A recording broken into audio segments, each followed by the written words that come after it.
dia do Senhor. O dia do Senhor que nos lembra o fato central da história da nossa salvação. Jesus vence a morte e o pecado, ressuscita glorioso e faz com que este primeiro dia da semana seja o nosso dia santificado.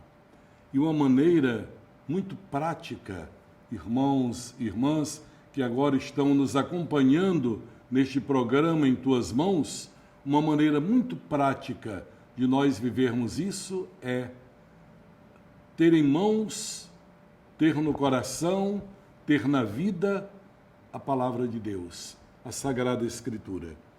Não é mais algo desconhecido para ninguém neste país que o mês de setembro é para a nossa igreja o mês da Bíblia.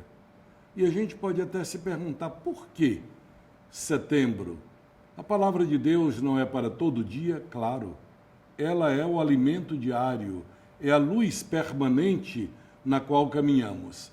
Mas para dar um enfoque especial ao livro sagrado, motivar de uma maneira mais forte os membros da igreja a se aproximarem e se apropriarem da Sagrada Escritura, a igreja escolheu o mês de setembro. E você sabe o porquê? Porque o dia 30 de setembro é o dia em que nós comemoramos São Jerônimo.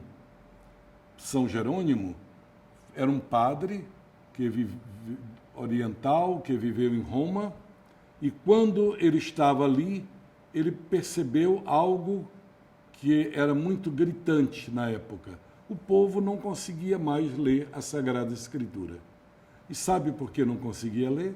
Porque os originais da Bíblia estão em hebraico, a língua que Jesus falava no templo, o aramaico, e o grego, que era a língua comum para os povos daquela época.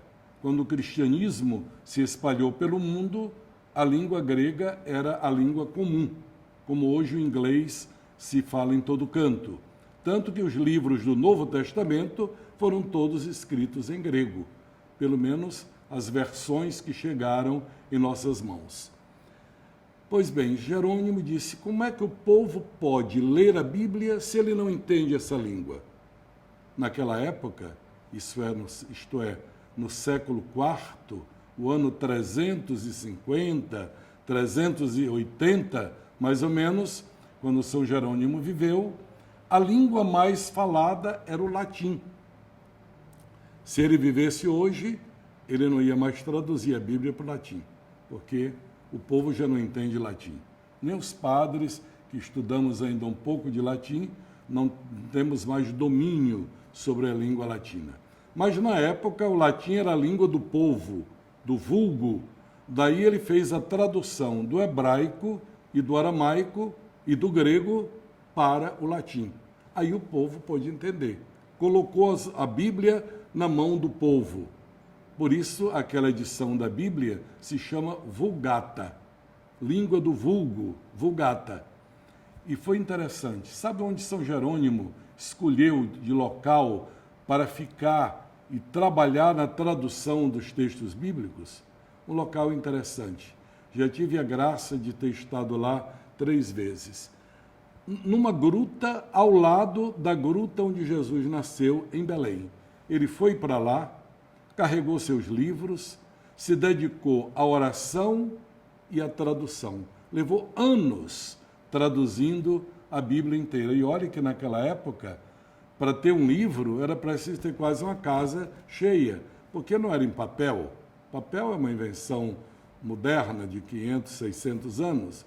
Tudo era escrito em pergaminhos, em couro de animais e papiros, que eram folhas de uma planta egípcia prensada que dava para escrever, com pouca durabilidade. O papiro, não sendo em couro, demorava muito tempo. Ele tinha que ter esses papiros e esses pergaminhos originais para ele poder traduzir para o latim em outros semelhantes, até que chegasse a imprensa no papel lá em 1450 e pouco. Vejam que esforço fez este homem. Então a igreja homenageia São Jerônimo com o mês da Bíblia, em homenagem a ele que teve tanto amor à palavra de Deus, que não quis que ela ficasse presa na mão de alguns, mas se difundisse para todos.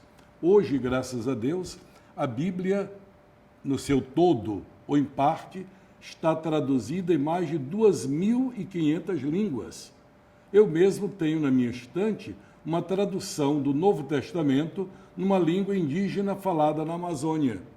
Os missionários traduziram para que aquele povo indígena ouvisse na sua própria língua, lesse na sua própria língua a palavra de Deus. E eu não queria terminar este programa no mês da Bíblia sem lhe dar uma dica de grande valor. Não basta ler a Bíblia como quem lê um jornal.